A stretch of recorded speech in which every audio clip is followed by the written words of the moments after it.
All right. Uh, this is the lecture to Introduction to Engineering Graphics. I just wanted to start again. So engineering graphics is the branch of engineering that deals with the creation of standardized technical drawings. Just like I said, that the key word here is standardized. So the different standards that are used are the American National Standards Institute, the German Institute for Standardization, Japan Industry Standard, and all of these different standards are also found in SolidWorks. So later on, when we will start using SolidWorks, one of the first thing that we are going to do is to set the standard before we start a drawing. The difference between engineering drawing and a picture is worth 1,000 words, meaning that a picture can hold different interpretations. So it has different purposes, it has different meanings. However, an engineering drawing is created for a specific purpose. That's why there is a standard that we use so that there is only a single interpretation of the drawing. So it is intended to concisely and clearly communicate all the needed details and specifications to transform an idea into a physical form. So that's an example of the difference between a picture and an engineering drawing. Drafting. So when I first learned drafting, I used this T-square and different types of triangles, a pencil and a ruler. So you will have a chance to do this Friday. So please bring a pencil this Friday. So one of the most important thing to note when we start a drawing or anything, when you start a plot or a graph in engineering, is to understand the coordinate system. So we are using the Cartesian coordinate system. So it can be 2-dimensional or 3-dimensional. When we do the model, the solid model, we will be using a 3-dimensional coordinate system.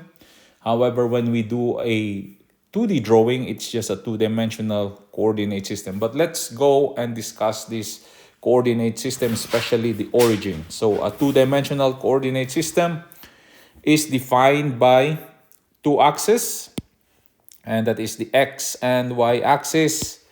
And so you have your X axis here and you have your Y axis, and the intersection of the axis is the origin. So if you have a third axis which runs through there, then that will be your Z axis.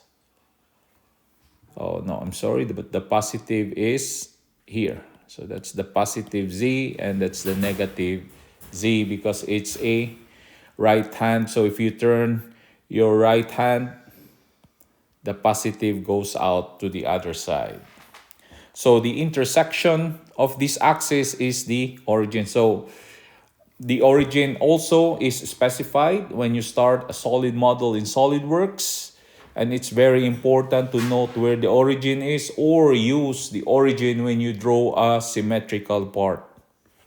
So a point is specified by an ordered pair. So if you have a point here, it is specified by X, Y. Right? So there is 2 units in the X-axis and 3 units in the Y-axis. So that is the position of the point with regards to the origin. So as mentioned, this is the 3-dimensional coordinate system. You have X, Y, and Z, X, Y-axis, and the Z-axis. The 3D coordinate system provides 3 physical dimensions: height, width, and length. So this one here shows the right-hand rule. So if this is your Y, or if this is your positive X, and this is your positive Y, and this is your positive Z. So that is the right-hand rule. So X always the thumb, and then the index finger is your Y. Then the third finger is where the direction of the Z is. Okay, so make sure that we understand the coordinate system, especially when we draw this one. So when we first make a drawing, we will draw it using rulers and pencils. And after that, we will then transition to use MATLAB to draw. So the first thing that we have to note when we do draw MATLAB is to set our origin. Okay, so once we have set our origin, we then set up the coordinate system, X, Y, and Z. And from there, you could set up where the points are. So these are ordered pairs of where the points are. So basically, what we do in MATLAB is that to find disordered pairs and use this set of ordered pairs to draw a line. Remember that when you draw a line, you only need 2 points, 2 set of points, then you can draw a line. So once we have established the positions of these points, then we can draw the model using MATLAB. But we will discuss more about that one next week when we will go into drawing using MATLAB. So here are examples of the 3D coordinate system in SolidWorks. And because it's three-dimensional, you also have 3 planes. So the X, so you have the X-axis here, which corresponds to the right plane, and the Y-axis is your top plane, and the Z-axis is your front plane. Okay, so you could see here an example of a model and the different planes integrated into the model. Now, when we make a model in SolidWorks or in any CAD software, the first thing that we do is to define or identify a plane where we will start our sketch. And from there, we could then make the solid from the sketch that was drawn on a certain plane. Okay, so the default planes that are given in SolidWorks are the top plane, the right plane, and the front plane. So other coordinate system in addition to Cartesian coordinate system, so you have cylindrical. Cylindrical, by the word cylindrical, is taken from cylinder. So it has 3 components. You have radial length. Okay, so you have the radius, right? So that's your radius there. And the radius provides the angle, which gives you this one of the planes. Okay, and then you have the height. And the height then gives you this cylinder. So that is the cylindrical coordinate system. You have a spherical coordinate system. You have radial distance, R. That's your radial distance. You have your polar angle. And then you have your azimuth angle. Okay? Azimuth angle and your polar angle. So different coordinate systems are used, like for example, the spherical coordinate system are used in like space applications because of how satellites are positioned. So they use the spherical. So it really depends on the application. Basically, when we use SolidWorks, we only use the Cartesian coordinate system. But I'm trying to show here that like this one, although it's spherical, it can also be represented using the Cartesian coordinate system. So we can transform one coordinate system to the other because we are just talking one point. And really, the main thing about a coordinate system is just to establish the position of a point in space. Okay? Because all of the coordinate system, they have one thing in common. You have an origin. And any other point is relative to the position of the origin. Does that make sense? So if it doesn't make sense, you can ask me those questions on Friday. So robotic applications. So this one, a robot can be classified based on the coordinate system. So you have a Cartesian robot. So Cartesian robots meaning it moves with respect to x, y, z. So this is an example of a Cartesian robot where the motion of its end effector is just straight line, x, y, and z. Similarly, like a Cartesian robot, if you move the robot, you could define a rectangular workspace. And then you also have a spherical robot. So the workspace, meaning that is the shape that can be defined if you move the robot on its extreme position. So it can define a sphere. That's why it's called a spherical robot. All right. So now let's go to chapter 2, or not chapter 2, but session 2 of our lecture, and that is the basic 2D sketching concept. So once you have learned these certain concepts, then we can do the exercises for manual drafting. So please do not do those exercises. We will do those on Friday. So basic freehand sketching. So fundamental tool for engineers and engineering drafters used during the developmental stage, during brainstorming of a certain mechanical design or a process, is a fast visual communication. So, okay, so like if I want to draw a certain mechanical part or like gears, I can just do a certain sketch.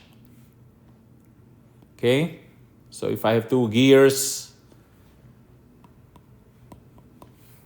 so this can help me get the concept of how my motion can be related with the other mechanical elements. And so basic freehand sketching is an important skill for an engineer. So when we do SolidWorks, like what we have seen, has a default of 3 planes: front plane, right plane, and the top plane. So wherein it could provide us with a multi-view projection. So, and we call it the orthographic projection. So if this is your model here, and then let me put in the different planes on top of each other. So we here, looking at that one, is your front plane. Okay, so if your perspective is coming from here, then that's what we call as a front plane. And if it's coming from here, that's your right side view. I'm sorry, but we'll call this as the front view, because you're looking at the front plane. So if your perspective is looking at the front plane, then we call that the front view. Here, if we are using the right plane, then we call that as the right side view. And if you are looking on top, sometimes they call this the bird's eye view, but this is also called the top view.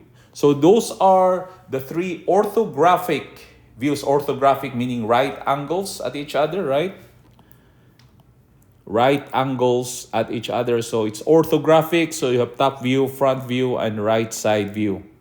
Okay, so the multi-view projection of this object is shown here. So basically you have a top view here, and then front view and the right side view. And then this part here will be your isometric view. So this is kind of the standard when we draw a multi-view sketch of a certain part. Okay, so these are multi-view sketching techniques.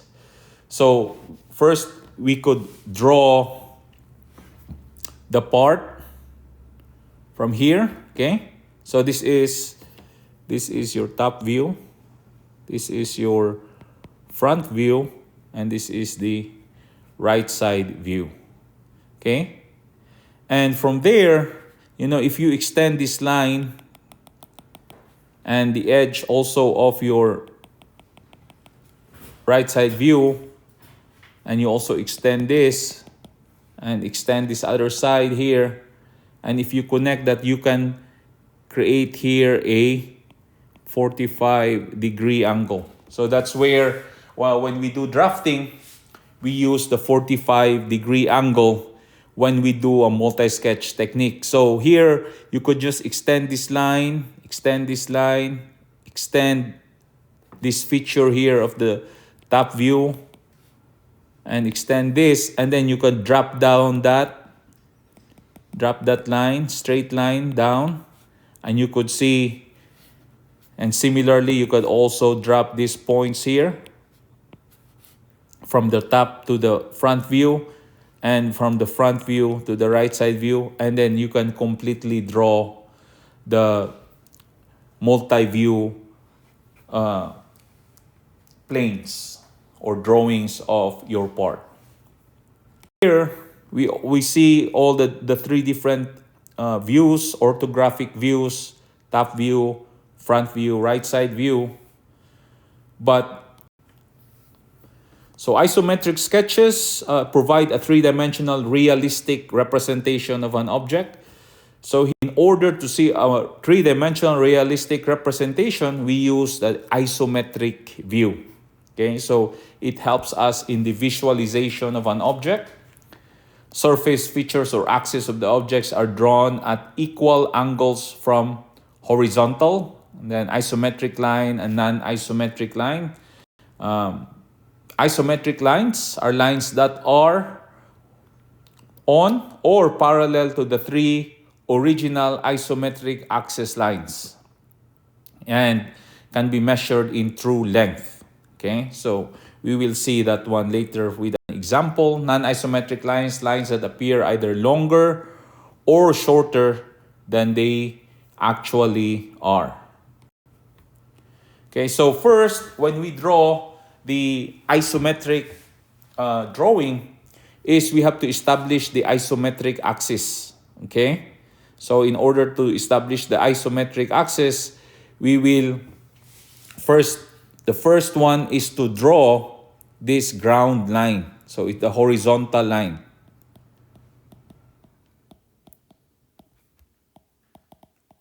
So that's the first step, is to draw the horizontal line. So this is called the ground line. Okay. The second is to draw, so number 2 is to draw the vertical line.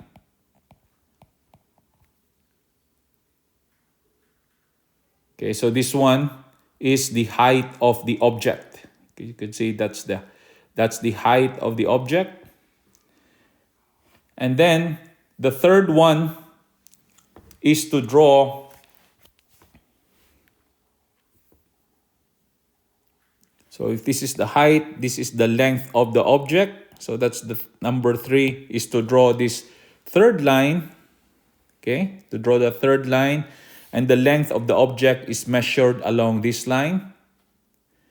And that line is 30 degrees from your ground line. Similarly, the fourth line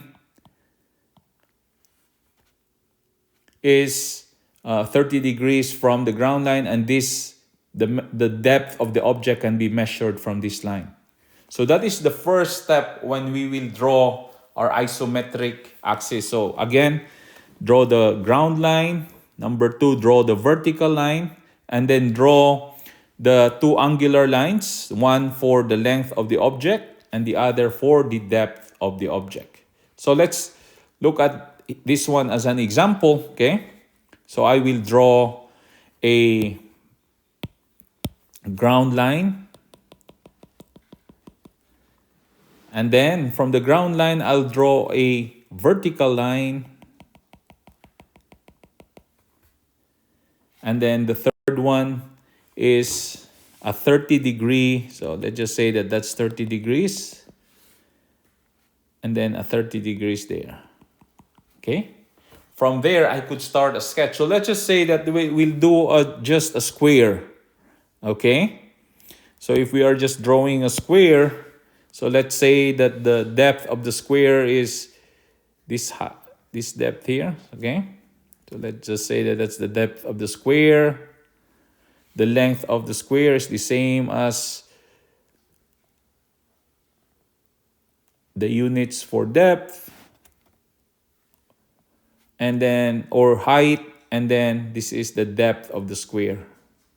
Okay, so once we have drawn that one, from these different points, that's why this is called isometric. It is parallel to the isometric lines or the basic lines. So these are your basic lines here. 1, 2, 3. So you have parallel. So parallel to this one. Okay. So parallel to that one, I could draw this line here, the same height. And I could draw another line here, right? And then parallel with this line, I could draw. Similarly, parallel with this line, drawn from there. And then parallel from this line. And then parallel again from this line. So these are isometric lines. Now you have a cube. We now have drawn a cube from. So the main thing that we have to remember is to draw the ground line, and then these two angular lines, and then this vertical line. And from there, we could make our isometric drawing. Okay, so here is an example of an isometric sketch.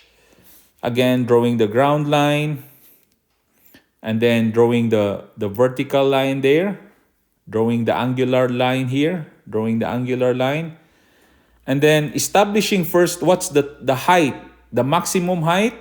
So that is the maximum height. You draw the maximum height. Okay.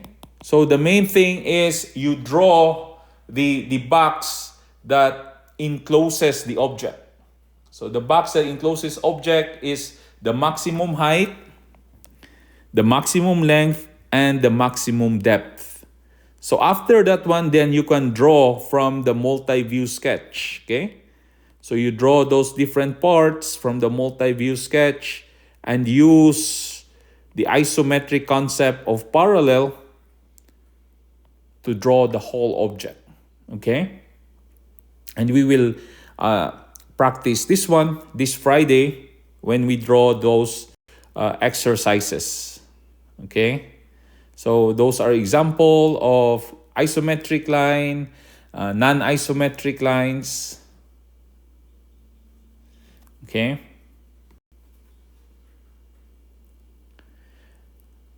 And then these are just some concepts that we already have learned about the coordinate system and SolidWorks. So in SolidWorks, when we create a part or document, we need to set the standard. Okay, so we have talked about the standard. Again, we will use the American National Standard Institute, ANSI. We'll set the units. So either we can use the SI unit or the English units. We can also set the precision of our drawing. I don't know if you already have talked about the number of significant figures, like in science and in physics or in chemistry. Now you talk about significant figures. That's where precision comes in. And once we have set that one, we then select a sketch plane. Okay, so we select a sketch plane. Like what I have mentioned, SolidWorks will provide us with 3 default planes: front plane, the top plane, and the right side plane. So you could either start your sketch from either of these planes. Important thing really to note here is that where your origin is and where the planes are with respect to each other. Once we understand those things, it's really simple, and it can be transferred to different computer-aided design software. Okay, so what we will learn here in SolidWorks is very much the same as you will use AutoCAD or any other solid modeling software. Okay, so I will end my lecture here, and then please bring a pencil, and I will provide the papers, and I will see you this Friday. All right, thank you guys.